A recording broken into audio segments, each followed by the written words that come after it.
Hello guys, in this clip we're putting side by side the ASUS Transformer Pad Infinity, probably the best Android tablet available in stores right now, and the almighty Apple iPad, the latest generation, the iPad 3. By the end of the clip you should know which one is better, why, and which one you should buy. So go ahead, watch the clip, and if you have any comments, don't forget, post them below and I'll try to answer. Thanks. Alright, we have the ASUS Transformer Infinity here on the left and the iPad here on the right.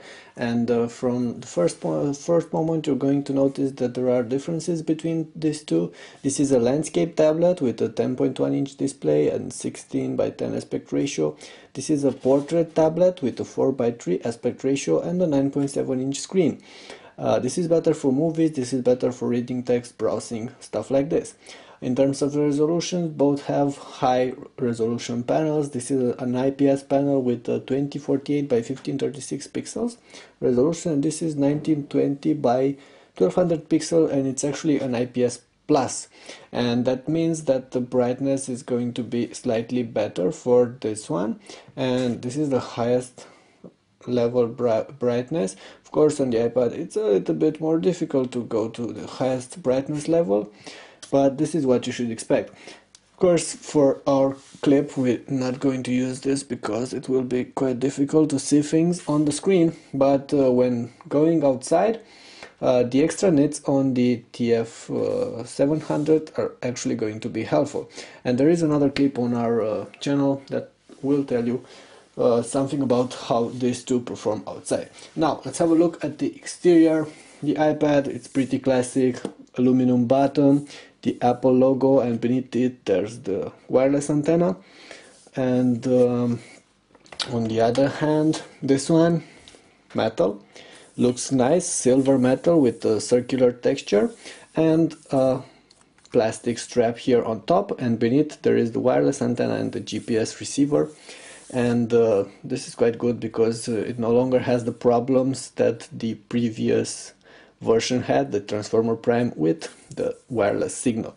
The speaker here, only one speaker on the TF700, and of course only one speaker on the ASUS as well. Now, having a quick look at the ports on the side, we're going to start with the ASUS and the speaker, it's here, and the iPad. We're going to start with the iPad, and we have a docking connector here and the charging connector here on the bottom. On this part you have the volume rocker and the screen lock button. On top you have the power button, you have the headphone jack, microphone, you have a camera on the back without flash, and that's pretty much all. While on the Transformer Infinity you have a bunch of extra things. And we're going to start with the bottom. You have this, the connectors for attaching it to the docking station, the proprietary charging and the connector you're going to use to connect to a computer, the headphone, and the extras are this, a micro HDMI port and a micro SD card reader.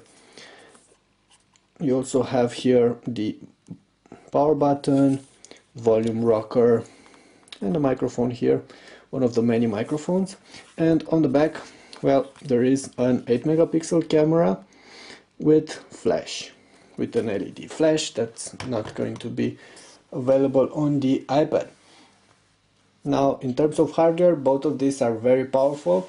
The TF700 runs on an NVIDIA Tegra 3 platform. It's a quad-core processor, and you can go ahead from here and select between a couple of different modes.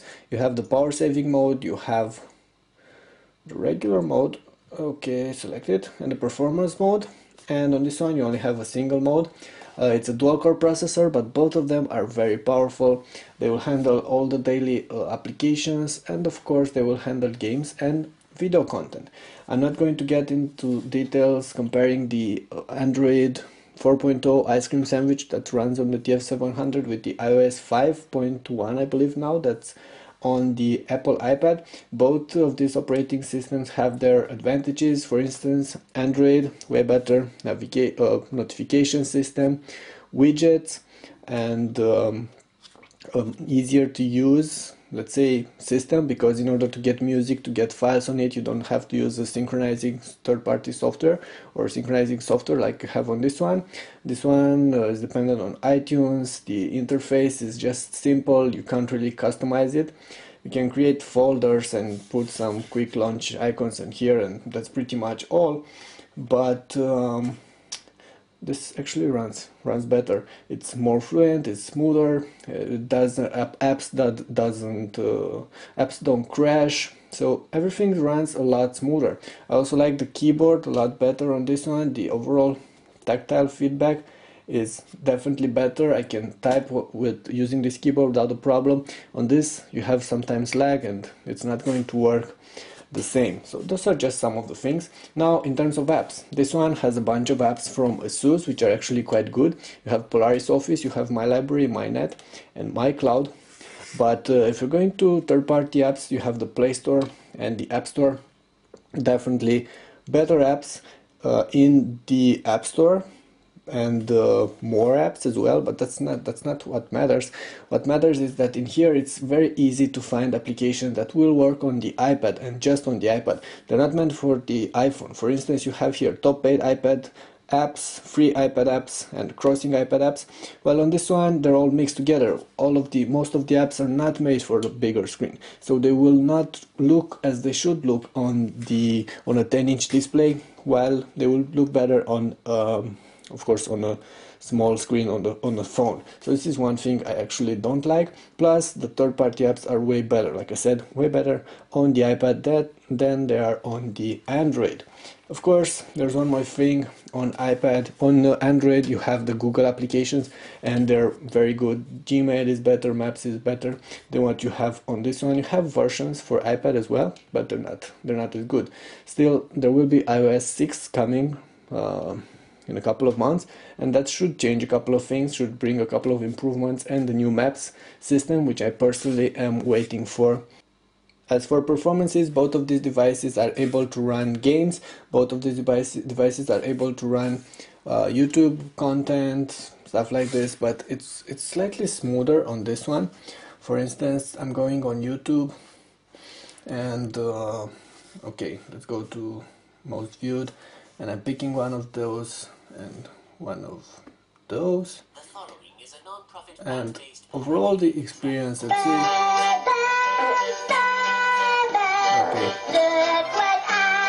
Okay. Not really the best clip here, but I really like the experience on this one. It's faster, it's just faster.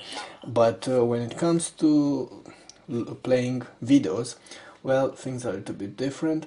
First of all, you can't really play all kinds of files on the iPad, only limited to MP4 and a couple of others, MOV, stuff like this. Well, on this one you can. You have to use third-party software or iTunes to get content on this one. On this one you just have to connect it to your computer. Plus, on this one you can actually play, you can actually play 1080p without a problem. And this one I'm using a AV Player HD, which is actually the best that you can use for stuff like this. And let's go ahead and play a 1080p MKV and 1080p MKV in here as well. And I'm using MX Player. Hello? Penny, I don't have much. And that crashed. Yeah, this happens. It even happens on the iPad. It doesn't happen that often, but with this particular application it does happen. On this one it's actually nearly flawless. It's working quite good. Okay, so this is a 1080p MKV.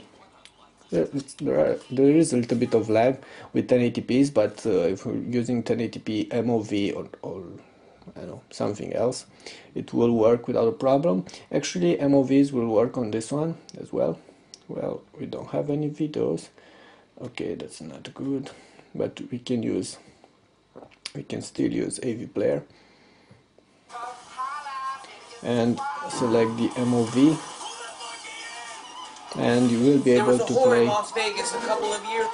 play MOV files on both of these devices. But overall, getting your own content, your music, your files on the Android tablet, it's easier.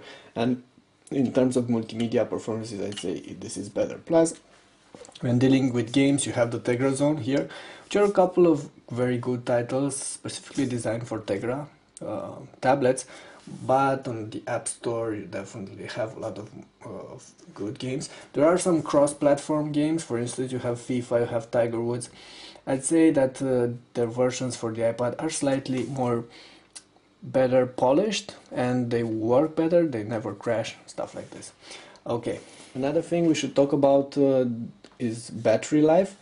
Well, this is a 42 watt-hour battery, which is quite big, while this one has only a 25 watt-hour battery, but both of them are pretty much on par. About 8 hours of life, probably a little bit better for the Asus if you're going to select this, the Eco mode, and it will last for maybe 9 hours, which is quite good. Of course, both will be alright for 10 plus hours of video playing, 720p video looping, but for games and regular stuff, this should last a little bit longer.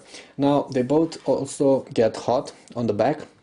On the Asus, this part gets hot, while on this one, I believe it's the bottom part. And well, this is not really such a big issue because they're not get very hot unless you're going to use the screen to highest brightness and run games for hours. And even so, in that case, if you're using a leather jacket for this too, you should be alright. On my iPad, I use a leather case, and I have no problem at all. I never feel the case. I never find it bothering because it gets slightly warmer than the previous generation iPad 2 actually did. In terms of prices, well, this one goes for $499. That's for the 16GB Wi-Fi only version. It's also available in 32, 64GB with Wi-Fi, and there are 4G LTE versions in stores as well. This one is not yet available in stores, and they say that the 16GB should go for $14.99 as well.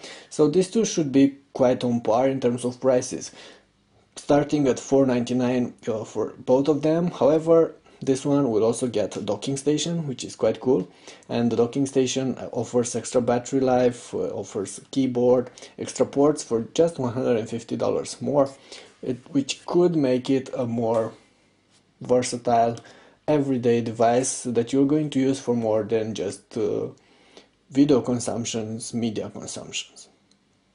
Alright, those are just some of the things I wanted to tell you about these two tablets. In the end, I can't really say which one is better, but if you want to see some extra details or have any questions, post them below. Go on the site on tlbhd.com and read the reviews.